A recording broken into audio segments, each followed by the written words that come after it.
Terima kasih Anda masih bersama News Pagi. Pemirsa, polisi memeriksa 128 saksi terkait kasus kebakaran gedung Kejaksaan Agung. Para saksi terdiri dari petugas kebersihan hingga karyawan dan pegawai Kejaksaan Agung.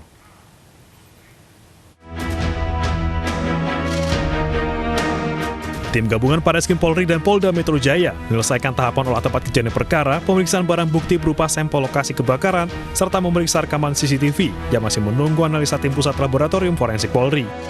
Sejauh ini, polisi belum dapat memastikan apa penyebab utama kebakaran Kejagung. Jadi tim yang diketuai oleh Kabar Reskrim dengan dibantu oleh Polda Metro Jaya Jadi bahwa sampai saat ini kita sudah selesai melakukan olah TKP. Dan kita sementara ini sudah selesai juga untuk pengambilan sampel untuk barang bukti. Dan sejauh ini sampai saat ini sudah 128 saksi.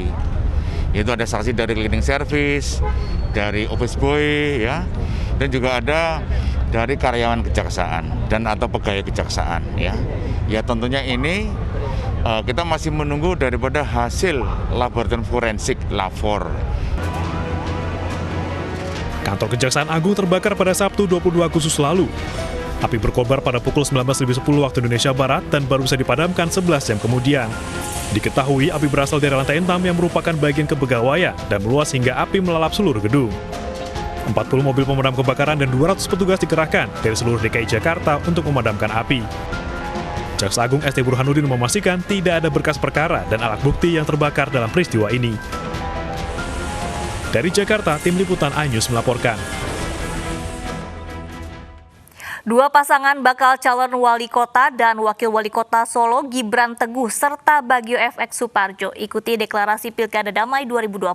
Kedua pasangan calon berperan aktif menjaga stabilitas keamanan dan menerapkan protokol kesehatan COVID-19.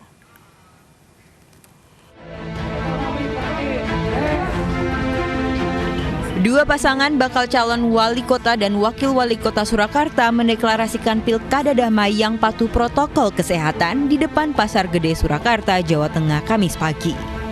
Pasangan Gibran Teguh serta pasangan Bajo membacakan pernyataan deklarasi damai. Kedua pasangan bakal calon ini juga berjanji menaati protokol kesehatan COVID-19 selama menjalani tahap pilkada. Yang penting kita berkomitmen untuk menciptakan pilkada yang sehat, damai. Saya dan Pak Teguh juga berkomitmen untuk mentaati seluruh proses dan tahapan yang sudah ditetapkan oleh KPU. Dalam deklarasi ini, keduanya berjanji untuk berpartisipasi aktif, menjaga dan memelihara keamanan dan ketertiban, termasuk berperan serta dalam penerapan protokol kesehatan untuk memutus penularan COVID-19. Dari Surakarta, Jawa Tengah, Septiantoro, iNews melaporkan.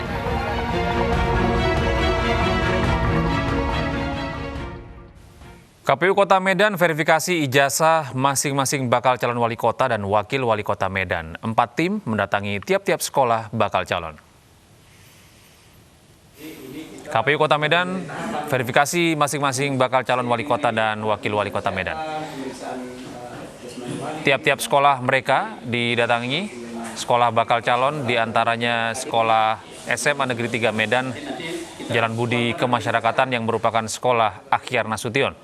Di SMA Negeri 3 Medan, pihak sekolah memperlihatkan dokumen yang menyatakan Akhyar Nasution tamat dari sekolah tahun 1986.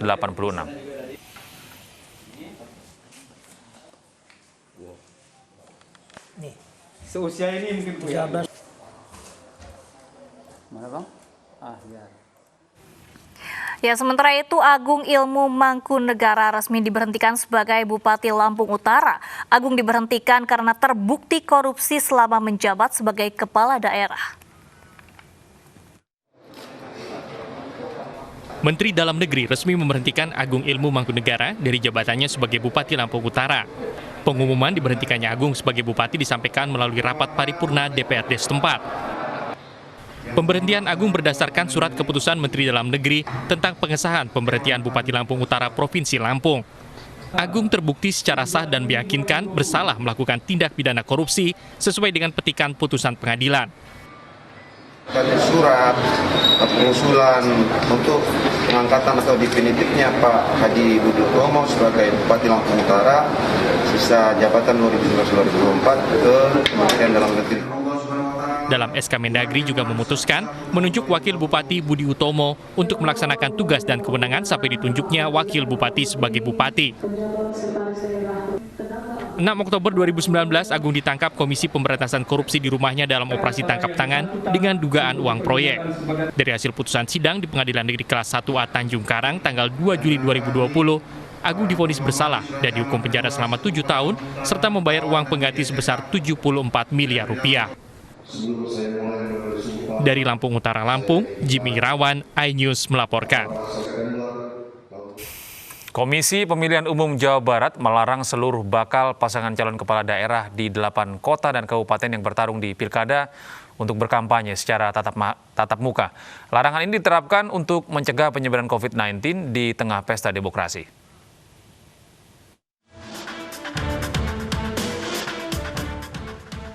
Pelaksanaan Pilkada 2020 Jawa Barat akan digelar di tengah belum redanya pandemi COVID-19.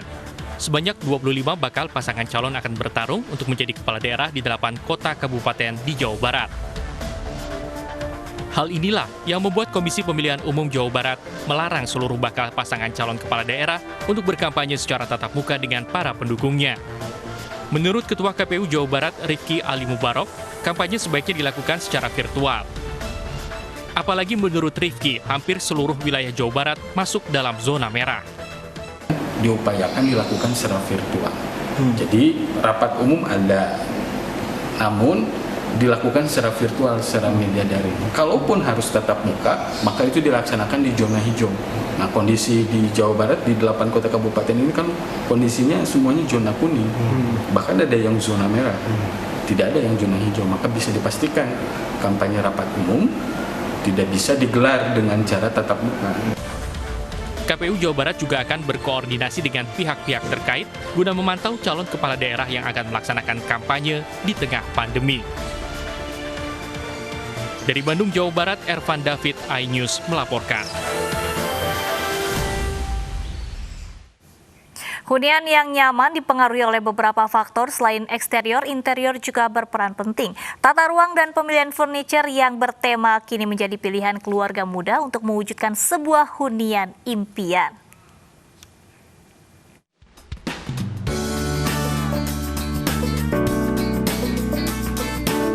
Sejalan dengan visi untuk mewujudkan hunian impian bagi keluarga muda, Nest Studio kini selangkah lebih dekat dengan pelanggan.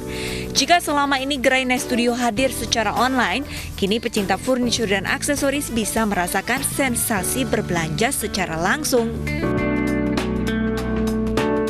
Gerai yang bernama Nest Studio Experience Store menyuguhkan tampilan serta pengalaman melihat dan merasakan langsung produk Nest Studio yang kaya detail dan unik.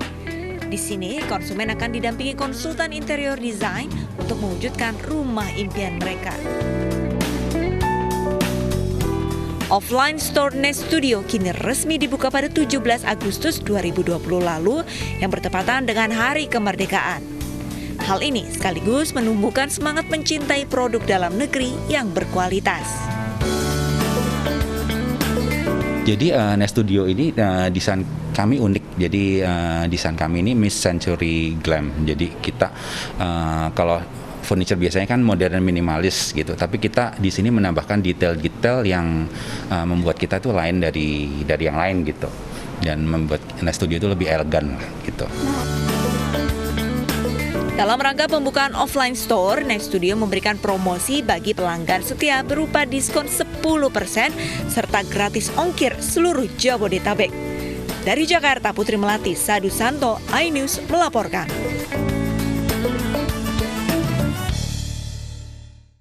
Dua mantan tentara militer Myanmar mengakui adanya perintah pengusiran paksa warga Muslim Rohingya. Informasi dari mancanegara akan kami hadirkan usai jeda.